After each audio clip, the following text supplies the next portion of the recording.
танымал адамдардың өзі аяқ астынан хиджабтарын шешіп, сақалдарын қырып жатыр. Өздері айтады, бұған біз дайын болмаппыз, дайын болмай келіппін дінге деп.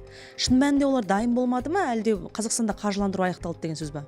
Кез келген хайп ол 3 күннен кейін жоқ болады. 5 жасар қызға хиджаб кигізіп қойған. Бұл қаншалықты дұрыс? Дінге соқыр сеніммен келмеу керек. Қазақстан діни басқармасының контентінен гөрі әлеуметтік желіге шыққан уақытшылардың контенті қазір басымырақ бізде бәрібір. Өйткені шындыққа келейік. КМДБ-ның артында бірнеше адам тұрғандықтан бұл мәселеге белгілі бір ақпарат беру үшін оны зерттеу керек деп ойлаймын.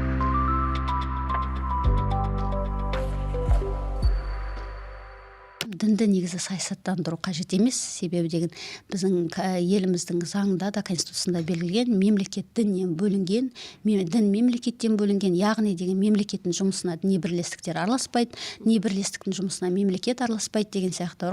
Бұл бұрыннан бар. 2011 жылы деген діни бірлестік туралы заң қабылданған кезде де бұл анық жазылған болатын. Жаңа конституцияда бұл деген арнайы бап болып енгізілді.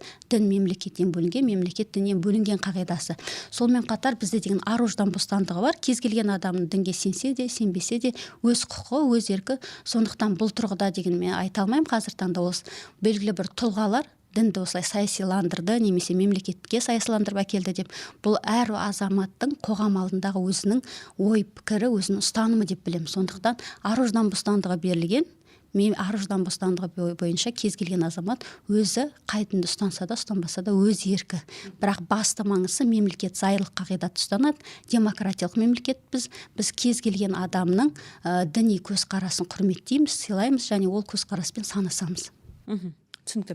Енді қазір бізде әлеуметтік желі қатты дамып бара жатыр, өзіңіз білесіз. Әсіресе бізде, мысалы, біздің аудиториямыз, жалпы Қазақстандағы тұрып жатқан әрбір адамның қолында қазір соцсеттер дейміз ғой, әлеуметтік желілер бар. TikToktан бастап, Threads, Instagram барлығын қарап отыр.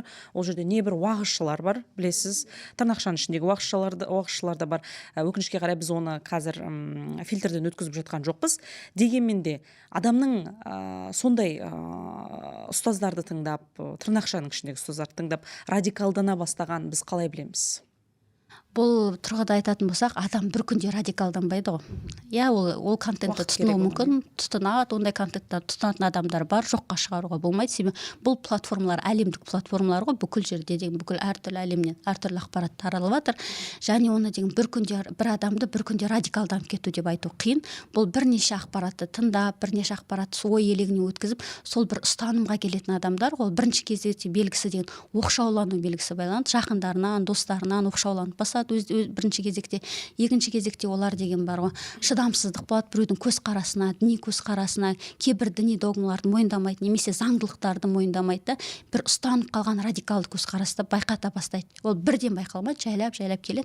Сосын сенімсіздік болады.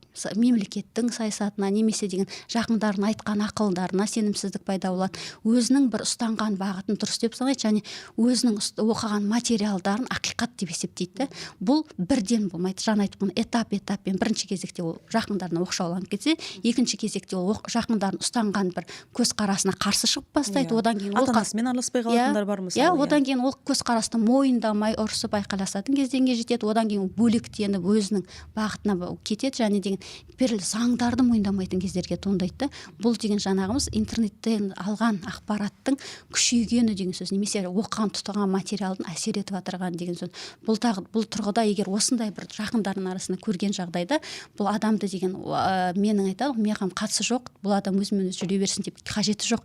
Бұл адамды бірінші кезекте жалғыз қалдыруға болмайды. Себебі бұл адам көмекті қажет ететін адам. Себебі радикал түрі жақсылыққа апармайды. Ол негізі бір адамға, болмаса бір қоғамға байланысты зияны тигізуі мүмкін. Сондықтан деген арнайы мамандарға жүгінген дұрыс. Қазіргі таңда Қазақстан Республикасында деген 110 номері бойынша деген арнайы мамандар деген жауап береді. Бұл жерде психологтар бар, теологтар бар. Сол мамандарға хабарласып, жаңа кісінің контакттарын беріп, сол мамандармен сөйлескен жөн. Себебі ол мысалы айтады ғой, ауруды тек қана деген емші ғана қайтарады дейді, немесе дәрігер қайтарады дейді. Асқанып кетпей тұрғанда сол бағытты білетін адам оны түсіндіріп, дұрыс жолға салған дұрыс деп ойлаймын. Енді заңдық тұрғыдан айтайықшы, мысалы діни ағымдарды мысалы насихаттағандар, жат ағымдарды насихаттағандар заң бойынша қандай жазаланады, қалай жаза бар? Бұл қылмыстық кодекстің 256 бабында нақты жазылған. Қылмыстық 250 Қазақстан Республикасының қылмыстық кодексінің 256 бабына сәйкес терроризмді, экстремизм насихаттау, үгіттеу ол деген бас бостандығынан айырылып 5 жылдан 9 жылға дейін бас бостандығынан айырылады. Және деген әкімшілік құқық бұзушылық кодексінің 453 бабына байланысты айыппұл салынады. Бұл қандай деңгейде үгіттеді, қандай деңгейде насихаттады, соған байланысты ғой. Бұның артында үлкен жауапкершілік бар. Неге бұл? Біріншіден, бұл қоғамның үлкен қауіпсіздігін қамтамасыз ету үшін қабылданған шаралар ғой. Сондықтан деген кез келген осындай бір теріс ағымды насихаттау, үгіттеу ойына келген болса, кез келген азамат, оның артында қандай жауапкершілікке мен дайын ба, дайын емеспін ба деген сұраққа жауап беру керек. Себебі қазіргі таңда 5 жылдан 9 жылға дейін бас бостандығына айырылу үлкен не деп есептелемін уақыт. Сонымен қатар жауапкершілік, қылмыстық жауапкершілік 14 жастан бастап. 14 жастан бастап, егер сондай бір ауыр қылмыс жасаған болса, ол жауапкершілікке тартылатын болады. Сондықтан оны ескерген жөн деп ойлаймын. Соңғы кезде танымал адамдардың өзі аяқ астынан хиджабтарын шешіп, сақалдарын қырып жатыр. Өздері айтады, бұған біз дайын болмаппыз, дайын болмай келіппін дінге деп. Шын мәнінде олар дайын болмады ма, әлде Қазақстанда қаржыландыру аяқталды деген сөз ба? Мен қаржыландыру аяқталды деген пікіріңізбен немесе келіспеймін. Себебі мен ойлаймын, ол деген әр адам өзінің өмірінде бірнеше этаптардан өтеді деп. Мысалы, адам дүниеге келуге деген 9 ай ғой, сол сияқты бірнеше этаптан өтеді. Адам деген бір дінге дайын болуы мүмкін. Бүгін басқа көзқараста мүмкін, ертең өзге көзқарастың және жетілу, ерекшеліктену мүмкін да. Мысалы, кәмелетке толмаған кезде ол ұстануы мүмкін да, сол дінді соны дұрыс деп санауы мүмкін. Бірақ ересектеп келіп, зерделеп келіп, оның жанына ол жақын болмай қалған түсіну де мүмкін да. Сондықтан ол азаматтың өзінің жеке қабылдаған шешімі деп ойлаймын да. Бұған ешқандай қаржыландырумен байланыстырмаймын, бұны негізі бар. Себебі ететін болсақ, қаншама азаматты қаржыландыру керек болады. Бұл негізсіз ақпарат деп негізі өз басым, жеке басым есептеймін. Соған қарамастан бізде дегенмен де қаржыландыру жүрген кездер болды ма? Ондай фактілер анықталды ма? Ондай фактілер нақты анықталған жоқ. Себебі анықталған болса деген ол ақпараттық көздерден айтылатын болатын еді ғой негізі. Бірақ бұл деген жаңағы айтып отырмын, сіз айтқан үрдіс ол адамның қазір қоғамның мүмкін деген қалыптасқан іс-әрекетіне немесе қалыптасқан бір трендке байланысты болуы мүмкін, пікіріне байланысты. Өйткені қазір былай қарап отырамыз ғой әлеуметтік желілерді. Негізінен аяқ асты байып кететін адамдар болады. Аяқ асты жаңағыдай бірден сосын адамдар айтады, мынау бір басқа ағымға кіріп кеткен бе, неге аяқ асты байып кетті деп өзінің жанындағылар, көршілері түсінбей жатады да осындай оқиғалар. Сондықтан бұл бір жағы біздің әлеуметтік желілерді қарап отырып дайындаған сұрағымыз болды. Иә, бұл да дұрыс шығар. Просто бұл адамдардың пікірлері ғой, мысалы. Байғанда да ойлайды ғой, жаңа әлеуметтік желі бір күнде ештеңе болмайды ғой. Оның мүмкін ол этаппен келген деңгей шығар, бірақ оны көрмейді. Адам ешқашан да өзінің қиындық деңгейін жұртқа көрсетпейді ғой, бізде бар ғой. Өзінің осал тұстарыңды ешкімге көрсетпе деп айтады ғой. Сондықтан осал тұстарын көрсетпейді де жетістікке жеткен кездегі өзінің деңгейін көрсетеді. Әлеуметтік желінің тенденциясы сол ғой негізі. Бірақ соны көрген адамдар ол осы жерге түсіп кетті, ол біргелі бір қолдау алды деп ойлап қалады да. Бірақ оның қандай жолмен келгенін ешкім білмейміз ғой. Жаңағыдай ол ауыстыру, шешуді, оның қандай шешіммен оны қабылдағанды біз білмейміз да. Біз олай ойлаймын, мен жеке ойым, адамның өзінің ой өзгеруі деп ойлаймын да. Дүние танымның өзгеруі, мираздание деп айтамыз ғой, орысша дүние танымның өзгеру. Адам басқа бір дүние танымда болды, оның мүмкін достары ауысқан шығар, қасындағы жақындарының дүние танымы ауысқан шығар, адам ересек деңгейде қабылдаған шығар басқа бір дүнді. Сондықтан мен ойлаймын, ол дүние танымның өзгеруі адамның. Енді біз жалпы жиі айтамыз, жастар біздің болашағымыз деп. Қазақстанда жалпы жасөспірімдерді радикалды экстремист топтарға тарту фактілері кездесіп жатыр ма? Енді мүлдем жоқ деп айта алмаймын. Бұл әлемдік тенденция. Негізі деген қазір деструктивті контент өте көп, интернет желісінде де көп, платформаларда да көп, жастардың қызығушылығы бар. Бірақ бұл қызығушылар қалай деп айтамын? Қазір мысалы айтатын көптеген каналдар бар, жабық каналдар бар, жабық аккаунттар бар. Байқамай деген сол аккаунттар тұтынуы мүмкін ол жастарды, және деген оны деген ата-аналар да білмеуі мүмкін. Бірақ осы жастарды деген осылардан алдын аламыз деген кезде бірінші кезекте бұл мектеп болып, немесе деген қоғам болып, ата-ана болып профилактикалық әсерді жақсы дамыту керек біз деп ойлаймын. Себебі мысалы өзіңіз мысал ретінде айтатын болсақ, кез келген ағаштың тамыры қандай терең болса, ол ағаш кез келген дауылға тұра алады. Біз Астанада күн қалай жел болғанда да қисайып тұра береді ғой ағаштар. Сол сияқты ол жасөспірімнің сол деген кез келген дамуға, деструктивті радикалды контентқа деген иммунитетін қалыптастыру үшін бірінші кезекте оның тамыры жақсы болу керек. Тамырын беретін ол бірінші кезекте ата-анасы, жақындары, қоғам. Ол бірінші ұлттық құндылықтарды сіңдіру керек ол балаға. Ол баланың тарихын, ол баланың айтады ғой психологиялық деңгейін жақсарту керек. Егер балаға еркіндік берсе, жасөспірімге еркіндік берсе, ол деген ақпаратты деген интернетте берген ақпарат тұтынай берсе, және оны ешкім қадағаламаса, және оған белгілі бір бағыт-бағдар бермесе, ол бала әрине радикалды бағыттағы көзқарасқа тұтынып, немесе деструктивті ағымдардың жетегіне еріп кетуі мүмкін. Бірақ соның алдын алу қоғам болып біздің жауапкершілігіміз. Ата-ана ретінде мен өзімде ата-анам, ата-ана ретінде біздің жауапкершілігіміз, жақындарымыз ретінде біздің жауапкершілігіміз, және мемлекет те бұл жағында профилактикалық көптеген іс-шаралар қабылдап жатыр. Тек қана бүкіл шара мысалы мектепке немесе оқу орнына жауып қоймай, бірінші кезекте мен ата-анам ретінде балам қандай контентті тұтынып жүр, және оған ол қандай көңіл күйіне қандай әсер беріп жатыр. Кез келген ата-ана баласының көңіл күйінің өзгергенін байқайды ғой. Жас болсын, біз айтамыз ғой, переходный возраст деп орыс тілінде айта саламыз да, өтпелі кезең деп. Бірақ сол өтпелі кезеңнің де бір себептері болады ғой, ашушаңшылықтың оны бөлек оқшауланбай, ол баламен сөйлесіп, ол баланың интернетте қандай ақпараттар тұтынып жүргенін қадағалаған жөн. Себебі кеш болып қалуы мүмкін. Себебі өсіп кеткен бала, қалыптасып кеткен бала жаңағы ағаш сияқты, оны деген түзесең де түзелмейсің. Сондықтан кішкентай кезінен, кезінен бастап ол баланың не тұтынып жатырғанын, кімдерді тыңдап жатырғанын, кіммен араласып жүрген, ортасында қандай тақырыптар талқыланып жатырғанын біліп араласып жүрген жөн. Себебі кішкентай бала ол деген жасырмайды, кішкентай кезде барлық мәселені жауап береді ғой. Не сұрасаң да бәрін айтады. Өсе келе біз деген айтамыз, олар деген өтпелі кезеңде жүр деп сұрамаймыз ештеңе. Бірақ сол сұрамаған әсерінен біз деген ауруды асқындырып аламыз, жоғалтып аламыз. Жасөспірім жалпы дінді қалай таңдаған дұрыс? Ата-ананың көзқарасымен бе, әлде өз кәмелетке толғаннан кейін шешім қабылдаған дұрыс па? Өйткені осы жақында ғана қарадым мен әлеуметтік желіні, 5 жасар қызға хиджаб кигізіп қойған. Бұл қаншалықты дұрыс? Мен енді қаншалықты дұрыс деместен бұрын, әр адамның, ата-ананың дінге өзінің бағыттағы құқы бар деп ойлаймын. Бірақ мен өзі жеке объективті пікірім, дінге соқыр сеніммен келмеу керек. Дінге бірінші кезекте зерттеп, заң жақты санасымен, ой түйсігімен келген дұрыс деп ойлаймын. Себебі соқыр сеніммен келген бала ол ұзаққа бармайды. Ол немесе радикалданады, немесе ол баланың өзінің жан дүниесі деген жоғалады деген сөз. Сондықтан бізде ар-ождан бостандығы деген не үшін деген 18 жаста кәмелетке толған кезден бастап ар-ождан бостандығы берілгені, себебі әр адамның өзінің таңдау құқығы болу керек деп ойлаймын. Және деген айтып тұрмын ғой, оны жан жақты өзінің ой түйсігімен, сана сезімімен қабылдап, сана сезіммен ұстанған дұрыс. Сол кезде ол қоғамға да өзіне де пайдасы тиеді. Ал соқыр сеніммен осыны ұстанасын, осы сенікі дұрыс деген, ол бала робот емес қой. Ол бала ертең сұрақ іздейді. Сұрақ іздеген кезде оның сұрағына жауап беретін дұрыс адам қаншалықты қасында болады деген дұрыс. Сол кезде ондықтан ол балаға білімге, ғылымға немесе дінді де өзін зерттеу ретінде бағыт берген дұрыс деп ойлаймын. Бірақ айтам, қазір ар-ождан бостандығы болғандықтан әр ата-ананың өзі құқы бар. Баласына қандай тәрбие беруге, қандай дінді ұстануға, ұстанбауға. Мен жеке өзім жаңа айтып кеткен пікірім, бұл мен ойлаймын дінге оймен, үлкен санамен тұрғыда келу керек деп ойлаймын. Жан жақты зерттеп келу керек. Ол деген бүгін барып ертең өзгеріс алатын дүние емес қой. Ол адамның жан дүниесіндегі нәзік сезім, нәзік құбылыс. Сондықтан оған жан жақты келу керек. Түсінікті.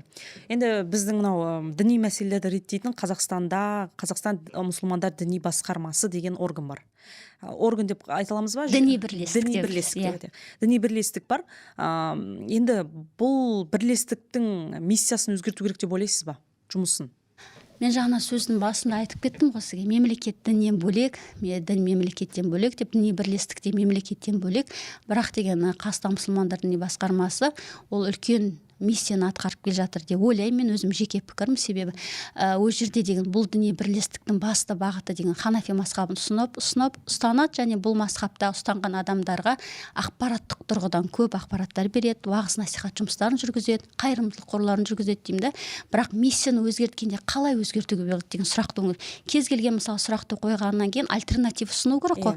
Иә, КМДБ-ны миссиясын өзгерту керек деп кез келген адам айтуы мүмкін да, мен де айтуым мүмкін азамат ретінде. Бірақ ол діни бірлестік миссиясын қай бағытқа өзгерту керек деген сұрақ қою керек. Несі менің көңілімнен шықпай жатыр, қандай іс-әрекеті менің көңілімнен шықпай жатыр деген сұрақ қою. Менің ойымша қазіргі таңда ол діни бірлестік өзінің миссиясын орындап жүр деймін. Бірінші кезекте ол ақпараттандырып жатыр, қайырымдылық қорлар да бар олардың, және діни білім беру жөнінде де өзінің Құран оқу медреселері бар, білімде, және олардың мамандары да үлкен жоғары, бұрын мысалы деген жоғары білімді теологтар немесе имамдар болмайтын болса, қазіргі кезде жоғарғы білімді имамдар бар.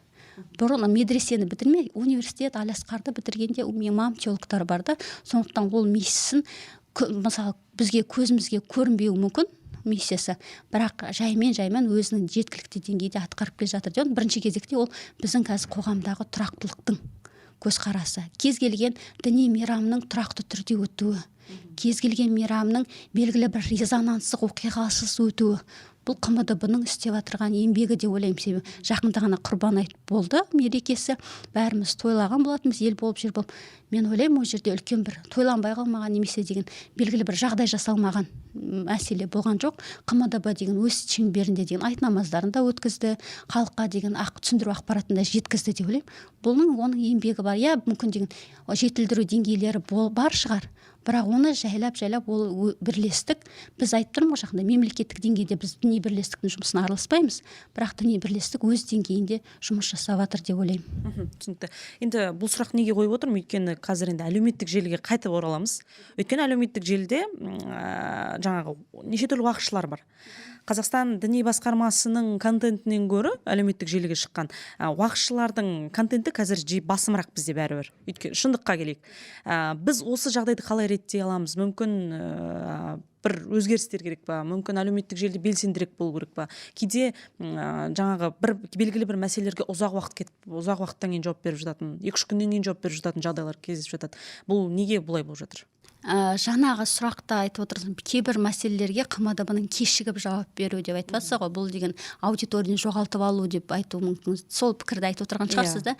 Мен де бұл пікіріңізді, мен ойлаймын, бұл пікір тектен-тек шыққан жоқ деп. КМДБ, яғни ол резонанстық сұраққа тез әсер ету мүмкін еді. Бірақ КМДБ-ның артында бірнеше адам тұрғандықтан, қазірдің Қазақстан Республикасының көптеген азаматтары ислам дінін ұстанғандықтан, бұл мәселеге белгілі бір ақпарат беру үшін оны зерттеу керек деп ойлаймын. Зерттеп, тиянақты ақпарат беру керек. Себебі қате ақпарат берсе, қате ақпаратты халық кешірмейді. Сондықтан КМДБ кешігіп жауап беретін себебі ойлаймын, ол ақпаратты мүмкін зерттейді шығар деп. Екінші, жаңағы уағызшыларға айтқан кезде, неге мен өзім ойлаймын, ол уағызшылардың тыңдаушылары көп. Себебі ол уағызшылар адамға жағымды бар, ол хайп мәселесіндегі тақырыптарды көтереді, сөйтіп аудиторияны жинайды. Өтірігі бар, шыны бар, араластырып сол аудиторияны жинап алады да, сол аудиторияға құлағына жағатын ақпаратты айтады. Құлағына жағатын ақпарат айтқасын, адам қандай, ол қай ақпарат жағады, қай адам жақсы сөздер айтады, сол адам жақсы деп қабылдайды ғой. Бұл тұрғыдан біз айтамыз ғой, поверхностный деп орыс тілінде айтамыз ғой. Бет алды қарап керек ме сондай контенттарға? Себебі деген оның артында не тұрған? Мысалы, хайп жинап айту мүмкін, жаңағы 4 ай алу, 5 ай алу мәселесіне байланысты айтады ғой біздің қазір хайп тақырыптар ғой. Бірақ оның артында деген қандай тұр? Неге КМДБ-ның уағызшылары деген ондай тақырыптарды көп талқыламайды дейміз? Себебі олар ақпаратты жан-жақты береді. Заңнамаға сәйкес, шариғат заңдарына сәйкес береді. Бірақ кейбір адамдарға ондай нақтыланған жауаптар ұнамайды. Кейбір адамдарға сондай өзі не естігісі келеді, соны тыңдағысы келеді. Бірақ ол өмірдің бәрі сен естігің келетіндей ақпаратта болмайды ғой. Сондықтан мен ойлаймын, КМДБ-да да қазір жақсы контент ұсынып отырған имамдар, теологтар бар. Оның бір Нұрлан Байжігітұлын айтуға болады, қаншама адам қаралымы барды. Сол сияқты деген бар ғой. Әлі олар дамиды деген түсіндем, бірақ әр адам діни ақпарат іздеген кезде хайпқа емес, өзіне деген жағатын ақпарат емес, нақты ақпарат беріп отырған, кім беріп отырған соны қарау. Мысалы, аккаунтқа кіргенде жазылып тұрады ғой, кім және қайдан білім берген. Бұл кісінің білімі бар ма? ондай ақпарат беретіндей құқығы бар ма? Мысалы кішкентай балаға, мысалы кішкентай кезінен өсіп келе жатқанда қандай сұрақ қояды? Неге деген сұрақ қояды ғой. Кім және мама не мынау неге деп сұрақ қояды да. Әр адам сыни ойлап кез келген ақпаратты тыңдамас бұрын неге деп сұрақ қою керек. Неге бүйтіп айтып жатыр? Не үшін айтып жатыр деп сұрақ қою керек. Себебі деген үйтіп сыни ойлаудан сын елегіне өткізбейтін болсақ, біз берген ақпараттың бәрін тұтына беретін боламыз. Сол сияқты мен ойлаймын, олар қазір уақытша өтпелі кезеңде деп ойлаймын, бірақ адам есейе келе деген шешім қабылдайды ғой. Қоғамда есейеді деп ойлаймын. Қоғамда айтады ғой, сапалы ақпарат беретін уағызшыларға сапалы ақпарат беретін діни білімі бар теологтардың несіне контентіне келеді деген әлі ойдамын.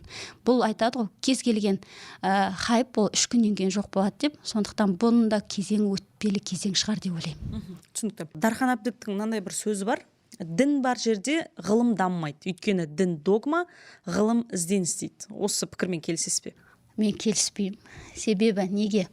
Бірінші кезекте дінді деген ол бөлек құбылыс деп қарауға болмайды. Ол адамның бір тәні қандай болса, жаны да сол ғой. Дін ол жанның қажеттілігі, рухани қажеттілік. Және ол жанның қажеттілігін мойындамаған адам, ол деген басқа бір қажеттіліктерін белгілі бір деңгейде мойындайды деп ойламаймын. Сондықтан біз айтамыз, мысалы, тарихта да ғылымды дамытқан тарихшы нелер бар ғой. Ибн Синаны айтуға болады, Әл-Фараби да болады. Қазіргі таңда дінді ұстанып, ғылымды әлемге тартылып жүрген мемлекеттері бар. Мысалы, Сингапур, Малайзия мемлекеттерін дін ұстанып отырып, әлемдегі бір жаңалықтарды ашып отырған мемлекеттері бар. Сондықтан бұл адамның өзінің жеке жан дүниесіне байланысты деп ойлаймын. Жаңағы дін ол деген артқа шегіндіреді немесе артта қалады деген пікірмен мен келіспеймін. Ол адамның бір тұлға ретінде толыққанды қалыптасуына әсер ететін бір құрал ретінде қарауға. Бірақ адам өмір бойы білім алуға ұмтылу керек. Себебі Құранда қандай аятпен басталады? Құранда иқра деген аятпен басталады. Оқы деген аятпен. Ол не деген сөз? Білім ал деген сөз да. Құранның өзі адамды білім алуға итермелейді. Кез келген, мысалы, дінді алсаңыз, Библияны ашсаңыз да, кез келген ішіндегі бағыттарында адамды білім алуға итермелейді. Сондықтан дін адамды керге шектірмейді деп ойлаймын. Дін адамға білім алуға стимул береді. Және оны жан-жақты түсініп, зерттеген адам екі жақта да бірдей ұстай алады деп ойлаймын. Демек, дін ғылымға кедергі келтірмейді. Кедергі келтірмейді. Себебі деген, мен қазір қателесуім мүмкін, бір эмбрионның қалыптасу зерттеген ғалым бар ғой, Нобель сыйлығының иесі, 21 жыл зерттеген ғой. Сол кісі айтады ғой, егер мен деген Құранды зерттеген болсам, мен 21 жылым қанша жылға қысқарар еді деп бар ғой.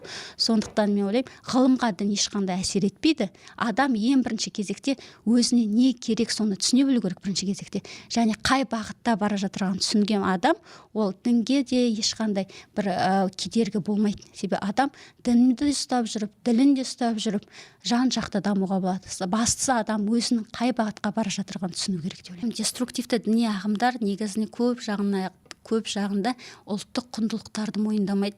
Ұлттық құндылықтарға деген сөз тигізіп жатады. Бірақ кез келген адамның, кез келген ұлттың өзінің қалыптасуы оның ұлттық құндылығы, ұлттық салт дәстүрі, оның өткен тарихы.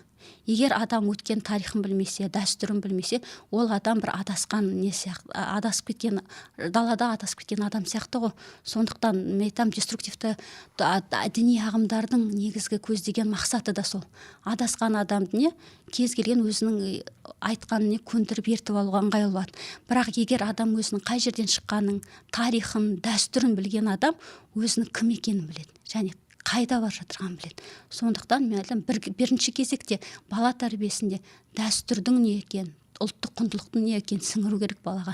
Себебі біз мысалы басқа елге барғанда, шетелге шығып жүрік қой көбіміз. Шетелге шыққанда бірінші кезекте қазақ халқының өзінің менталитетін сеземіз. Біздің қонақжайлығымызды сеземіз. Біз соны байқаламыз, және оның қандай деген ыстық екенін сеземіз да. Мысалы, ал басқа ұлттың да сондай өзінің несі бар. Әр ұлттың өзінің коды бар. Егер әр ұлт өзінің ұлттық құндылықтарын мойындап, сол ұлттық құндылық берген айталық жақсы жақтарын дамытатын болса, ол деген ұлт деген бекерден неге қалмайды, құрдымға кетпейді. Себебі біз неге айтамыз? Біз осы үлкен территорияны ұлт болып қалыптасуымыз біздің ата бабамыздың өзінің ұлттық құндылықтарынан. Себебі қуғын сүргін кезінде бәріңіз білесіздер да, Қазақстан еліне қаншама деген өзге ұлттар келді да, өзге ұлттар келді, және оны қазақтарға олар адам жейтіндер, араласпаңдар деп оларға айтты да, бірақ біздің ата бабамыз ол айтқан өсек аяңға сенген жоқ қой. Оларға адам тұрғысынан қарады, адам тұрғысынан көмектесті да, қолда барын берді. Бұл біздің ұлттық кодымызда. Біз жанашыр халықпыз, біз эмпат халықпыз, біз адамгершіл халықпыз да. Соның тұрғысынан ол ұлттар қазір біздің Қазақстанға қандай үлкен ыстық сезіммен қарайды.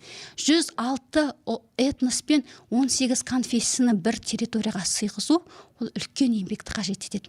Үлкен еңбекті. Себебі егер бір-бірімізге деген құрмет болмаса, бір-бірімізге сыйластық болмаса, толеранттық болмаса, бір-бірімізбен баяғыда қырылысып, бір-бірімізбен күніміз көре алмай қалуымыз мүмкін еді. Бірақ осы біздің ата бабамыздың даналығы, әр адамды адам ретінде қабылдау, әр адамды сыйлау, осы құндылықтың арқасында біз осындай өмір сүріп отырмыз. Абай Құнанбаев өзінің сөзінде айтады: адамзаттың барын сүй, бауырым деп дейді. Бұл нені білдіреді? Бұл айтады, кез келген адам бізге бауырым, кез келген адамға біз адам ретінде қарау керекпіз деген. Сондықтан ойлаймын, қазіргі таңда осы бірінші кезектегі қоғамның бірінші мәселесі бұл қоғам сіңіру, бұл ұлттық құндылықтарымызды сақтап қалу, және соны насихаттау, және ұлттық болмысымыздың бар ғой, біздің мінез құлқымыз, менталитетіміз осыны деген сол күйінде қалай ата бабамыз бізге жеткізді, сол күйінде қалыптастыру.